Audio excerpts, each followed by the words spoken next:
Construire un espace économique francophone efficace, créateur de richesses et d'emplois, en particulier pour les jeunes et les femmes, couches les plus vulnérables dans la majorité de nos États, c'est le pari que compte gagner la francophonie, forte aujourd'hui de 80 États membres.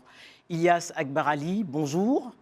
Le thème de ce 16e sommet qu'accueille Madagascar est croissance partagée et développement responsable, conditions de stabilité du monde et de l'espace francophone. Pour l'homme d'affaires que vous êtes, comment bâtir une diplomatie commerciale francophone qui puisse demain doper la croissance, le PIB et surtout garantir la stabilité des États? Effectivement, l'espace francophone est un modèle très intéressant dans le processus économique. Parmi tous ces pays francophones, les économies sont différentes. Certains pays sont très développés ou développés, d'autres le sont moins.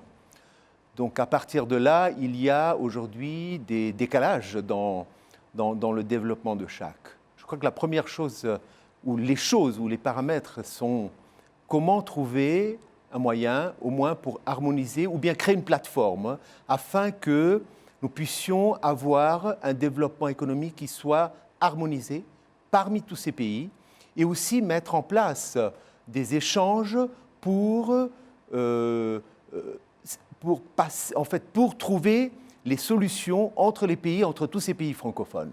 Je crois que c'est très important, puisque quand on va d'un pays à un autre, d'un pays francophone à un autre, on se retrouve dans des systèmes totalement différents. Or, le langage est là, nous parlons tous la même langue, nous avons aussi souvent la même histoire, donc trouver une harmonisation dans ce modèle et dans ce développement économique. Parce que le potentiel de la francophonie est énorme. À l'horizon 2050, c'est 700 millions de locuteurs francophones. C'est un marché extraordinaire. Ça fait rêver pour un homme d'affaires comme vous. Exactement. En tout cas, l'Afrique francophone, c'est le futur. Vous avez dit 750 millions d'habitants. C'est la consommation, c'est une jeunesse, c'est une jeunesse éduquée, c'est une jeunesse qui va consommer. Donc pour un homme d'affaires, pour des entreprises qui veulent croître, qui veulent se développer, c'est la meilleure solution, c'est le moyen de s'y investir, de mettre les moyens là-dessus et d'aller de l'avant. Mais est-ce que le modèle, ce n'est pas le modèle du Commonwealth, qui est un vrai espace économique? Alors pourquoi la francophonie accuse-t-elle ce retard? Moi, je pense que la francophonie accuse ce retard parce que je suis toujours persuadé par rapport à cette différence entre les systèmes, entre les process et de chaque pays. Et c'est là où il faudrait se rassembler, être beaucoup plus ensemble, beaucoup plus échanger, et c'est ça qui pourrait nous rapprocher au système Commonwealth, où il y a beaucoup plus d'échanges. Plus pragmatiques. Exactement, beaucoup plus pragmatiques, beaucoup plus, je dirais, des échanges très opérationnels. En tant qu'homme d'affaires, je dirais opérationnels, et transmettre les expériences de chacun pour voir quelles sont les meilleures solutions. Alors, ce qui est quand même paradoxal, Ilyas Akbar Ali, c'est qu'au sein des pays africains, il y en a plusieurs qui, ces 10 dernières années, ont enregistré des taux de croissance de 5% et même plus. Et malgré tout, ni la pauvreté, ni les inégalités n'ont reculé. Comment vous expliquez ça? Prenons le cas de Madagascar, qui d'ailleurs pense à une croissance entre 4 et 5%. Il y en a d'autres pays. Et effectivement, il y a des pays qui ont une croissance et la pauvreté n'a pas reculé. Je dirais d'abord, il faut de la patience, parce que un pays, c'est un système, c'est une bureaucratie, c'est quand même un système lourd. Et je crois que les effets d'une croissance arrivant à la population prennent du temps. Personnellement, je suis persuadé que la pauvreté va reculer. Mais il y a 50 ans, les pays asiatiques, qui sont aujourd'hui les dragons de l'Asie, étaient dans un stade beaucoup plus reculé que ne l'étaient les États africains au moment des indépendances. Comment vous expliquez ce saut qualitatif qu'ils ont fait? Peut-être que c'est une question de mentalité, c'est une question de culture aussi, ça peut être. C'est que nous, les Africains, nous sommes peut-être un peu plus pacifiques dans ce développement, dans cette progression. Les Asiatiques sont peut-être beaucoup plus dynamiques et peut-être plus enclins à avancer beaucoup plus vite que nous.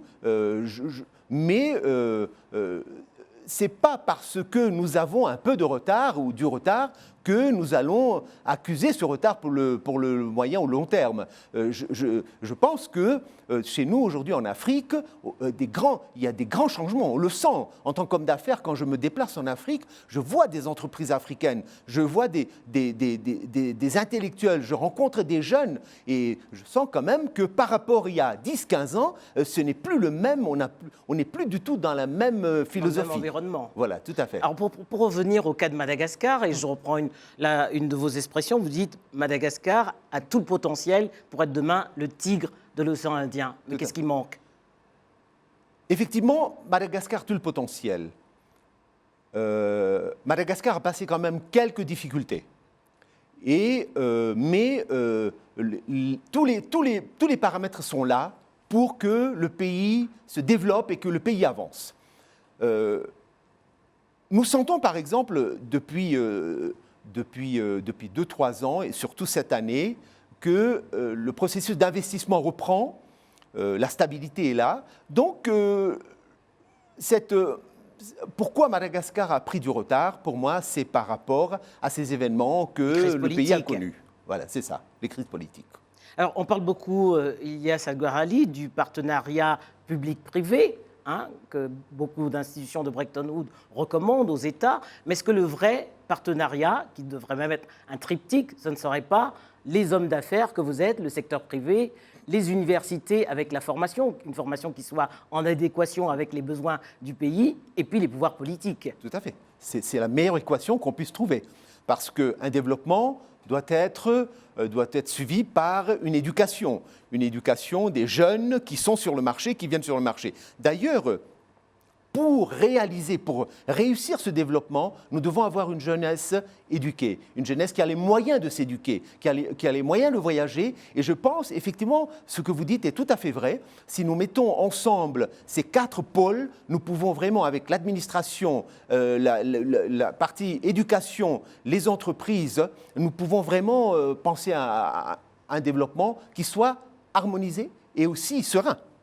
Alors, au sein de votre groupe, votre ambition est d'étendre vos activités à l'Afrique francophone, où vous êtes déjà très présent.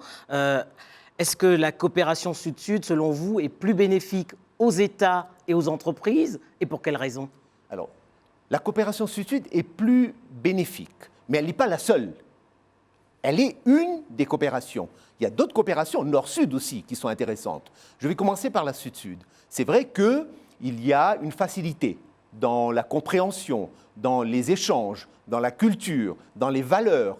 Donc l'adaptation est plus facile, le process se met plus facilement en place, mais nous avons aussi besoin des entreprises du Nord, parce qu'elles sont techniquement très avancées, elles ont la technologie, elles ont l'expérience. Et c'est là où il faut trouver avec les entreprises Nord-Sud aussi, en plus du Sud-Sud, c'est trouver le bon partenariat, le bon équilibre pour que le Sud ne soit pas défavorisé et que le Nord ne se sente pas aussi délaissé.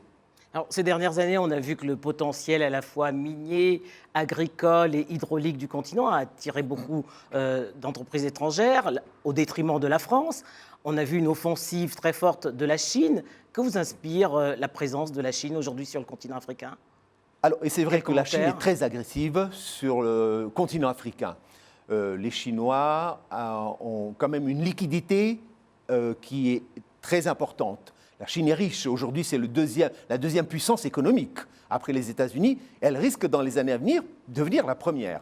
Donc, il y a une agressivité, il y a du cash, il y a des hommes d'affaires très proactifs. Eh bien, nous, effectivement, prenons le cas de la France. La France a quand même une histoire avec l'Afrique francophone. Cette histoire, il faut la reprendre, il faut se rapprocher, le langage est là. Et des fois, j'ai l'impression que les entreprises françaises craignent ou ont un peu du mal à s'engager. Elles veulent pas prendre de risques. Voilà, je pense. Et c'est là qu'il faut prendre du risque et surtout, pour limiter les risques, se mettre avec des partenaires locaux. Alors, l'énergie est également un des secteurs que votre groupe a investi. Vous avez créé il y a quelque temps construit plutôt de centrales thermiques à Madagascar. Alors malgré le potentiel hydraulique et l'ensoleillement que connaît le continent, on se rend bien compte qu'il y a un déficit en matière d'énergie. On parle même de pauvreté énergétique. Comment combler ce gap demain? D'abord, il faut Qui diversifier. est essentiel au développement. Mais bien sûr, sans énergie, on ne peut pas se développer. Et c'est vrai que Madagascar investit dans l'énergie, mais ce n'est pas suffisant. Et d'autres pays africains aussi. Je sais qu'en Côte d'Ivoire, il y a un très très grand programme de développement énergétique annoncé par le président Ouattara. Maintenant, développer l'énergie, mais il faut aussi diversifier cette énergie, l'énergie renouvelable, qui est une énergie propre. Il faut, et d'ailleurs l'énergie solaire, l'énergie éolienne, l'énergie hydraulique, qui sont des énergies d'abord propres et surtout qui coûtent moins cher et qui diminuent les coûts. Et donc là, ça avantage la population et ça donne beaucoup d'avantages aux entreprises, parce que les entreprises aujourd'hui doivent être compétitives. Et l'énergie, quand même, dans les coûts de structure, a une part importante dans le calcul du prix. Et donc, une énergie propre, une énergie qui coûte moins cher, un produit compétitif, et c'est comme ça que nous pouvons vraiment penser à une croissance rapide. Mais est-ce que vous partagez ce discours tenu par plusieurs chefs d'État africains qui estiment que le développement de leurs économies ne peut pas être mis en parallèle avec les pressions aujourd'hui qu'exige l'économie verte? Alors là, c'est vrai, quelque part, il y a un problème, parce que l'économie verte, développement... Ou s'il le faut, il faut qu'il soit accompagné. Il soit accompagné. Ou bien trouver un moyen de le faire en mix. C'est-à-dire trouver des solutions qui soient... Je pense qu'il ne faut pas être trop sectaire ni trop extrémiste. Il faut trouver des moyens en termes d'énergie, des moyens qui soient compatibles d'abord aux besoins du marché, aussi à notre projet de développement, à notre vision. Et c'est comme ça qu'il faut le faire, je pense.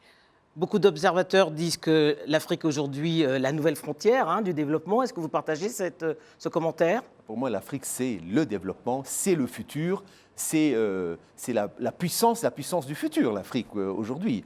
Il n'y a aucun doute, il n'y a pas l'ombre d'un doute. Je suis convaincu. Afro-optimiste, vous êtes. Afro-ultra-optimiste. Merci, Ilyas Merci, Alzarali. Denise, merci beaucoup.